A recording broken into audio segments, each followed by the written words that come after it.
হরে হরে। চলে গেলেন ফতেপুরের মা। বৃহস্পতিবার ভোরে উলুবেড়িয়ার ফতেপুর গ্রামে 109 বছর বয়সে দেহত্যাগ করলেন চঞ্চলা মণ্ডল। এদিন তার মৃত্যু সংবাদ ছড়িয়ে পড়তেই হাজার হাজার মানুষ ভিড় জমায় ফতেপুর গ্রামের শিব মন্দিরে।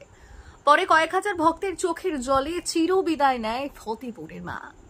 স্থানীয় সূত্রে জানা যায়, ফতেপুর গ্রামের বাসিন্দা কানাই মণ্ডলের সঙ্গে বিবাহ বন্ধনে আবদ্ধ হয়েছিলেন উলুবেড়িয়ার খুড়িকাটা গ্রামের বাসিন্দা চঞ্চলা মণ্ডল। স্থানীয় বাসিন্দারা জানালেন, বহু বছর আগে স্বামী স্ত্রী গঙ্গায় স্নান করতে গিয়ে একটি পাথরের মূর্তি পেয়েছিলেন। তারা সেই মূর্তিটি বাড়িতে এলে প্রতিষ্ঠা করে। এরপর গ্রামবাসীদের সহযোগিতায় ফতেপুর গ্রামে গড়ে উঠেছিল শিব মন্দির। স্থানীয় সূত্রে খবর, বিভিন্ন রোগ মুক্তি থেকে সমস্যা মুক্তির আশায় বিভিন্ন জায়গা থেকে মানুষ ছুটে আসতেন এই শিব মন্দিরে। চঞ্চলা দেবী তাদের জল ও মাটি দিতেন।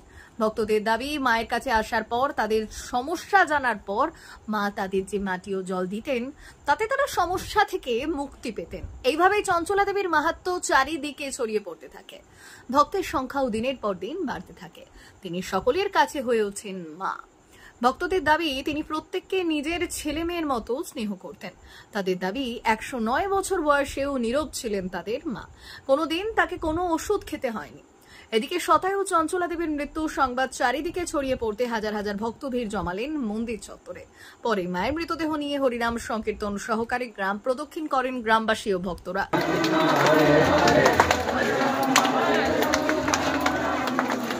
আমাদের ফতেপুর তারকনাথ মন্দিরের প্রতিষ্ঠাতা মা চঞ্চলা, স্বর্গীয় চঞ্চলা মণ্ডল, উনি আমাদের মা ছিলেন।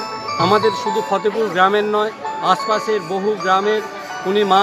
ওনার ভক্ত প্রচুর, ওনার শিষ্য প্রচুর, তারা দূর দূরান্ত থেকে আসছে।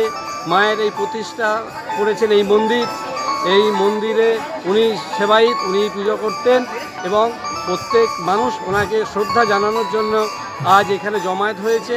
মা যেখানেই থাকুক, তার আত্মার চিরশান্তি কামনা করি।